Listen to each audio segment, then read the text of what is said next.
Hai Sobat Intelektual.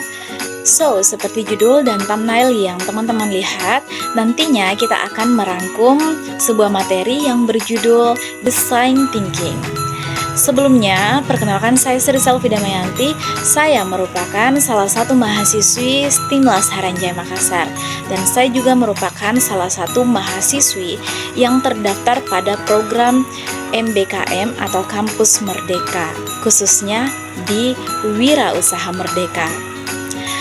Nah, Sobat Intelektual, pada pelaksanaan Wira Usaha Merdeka, tentunya seluruh peserta WMK itu dibekali sebuah modul pembelajaran.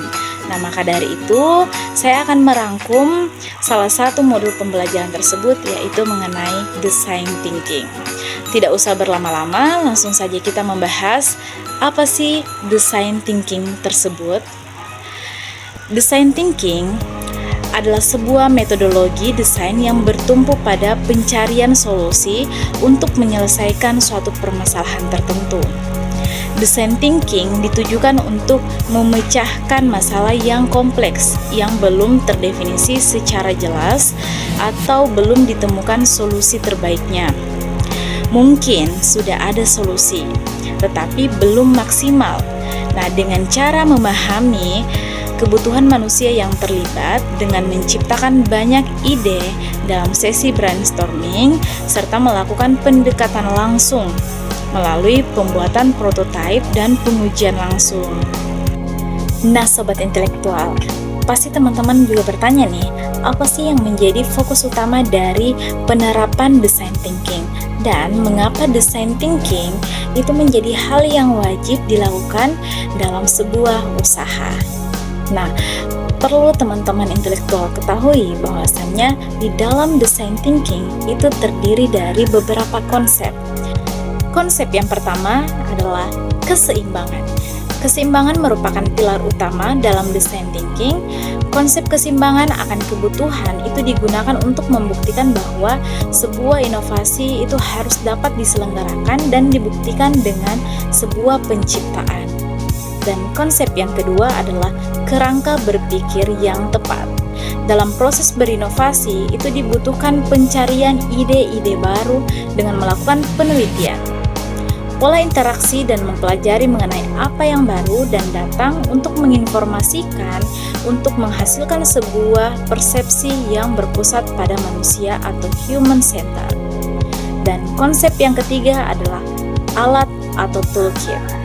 Proses inovasi itu membutuhkan cara-cara baru dan mempresentasikan ide-ide baru.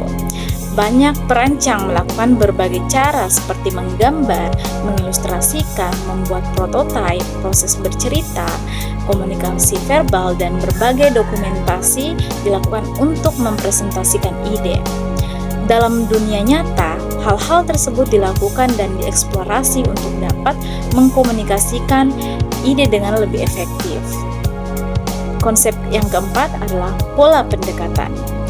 Proses inovasi dapat menjadi proses organisasi yang sistematis dan design thinking adalah sebuah proses bermain dan belajar yang menarik dan mampu menstimulasi pelakunya dengan sangat baik.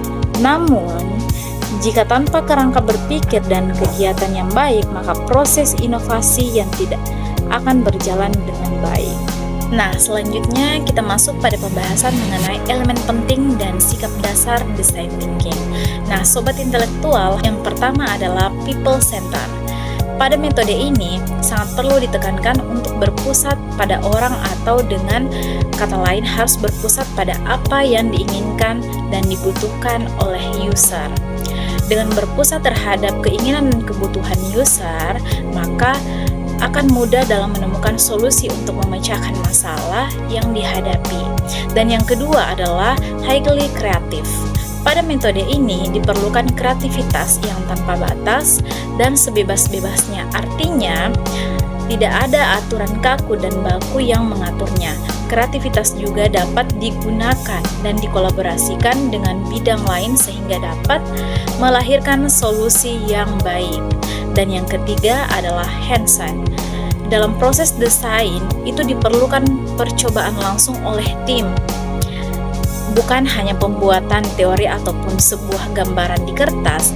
4 iteratif, adanya proses iterasi atau proses dengan tahapan yang dilakukan berulang-ulang untuk melakukan improvisasi dan menghasilkan sebuah produk atau aplikasi yang baik sesuai dengan kebutuhan user. Nah, selanjutnya kita akan membahas mengenai sikap dasar dalam design thinking. Pertama adalah experimentation, sikap yang suka untuk melakukan eksperimen dan keluar dari zona nyaman atau out the box. Dengan melakukan eksperimen ini, mungkin saja akan menghasilkan solusi-solusi yang tidak terpikirkan. Dengan adanya eksperimen ini, maka akan mendapatkan pengalaman yang berbeda pula. Dan yang kedua adalah testing and iteration. Sikap ini bertujuan untuk melakukan uji coba. Uji coba bisa dilakukan kepada tim maupun kepada user yang membutuhkan produk kita. Iterasi ini dilakukan untuk mendapatkan hasil yang baik. Dan yang ketiga adalah collaboration.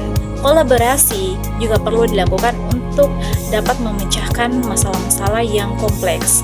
Untuk memecahkan masalah-masalah yang kompleks, dibutuhkan kolaborasi dengan para ahli di bidangnya. Baik, selanjutnya kita akan membahas mengenai tahapan design thinking. Nah, di dalam design thinking itu terdapat 5 tahapan. Yang pertama adalah empathize. Tahap pertama ialah untuk mendapatkan pemahaman empati dari masalah yang ingin dipecahkan.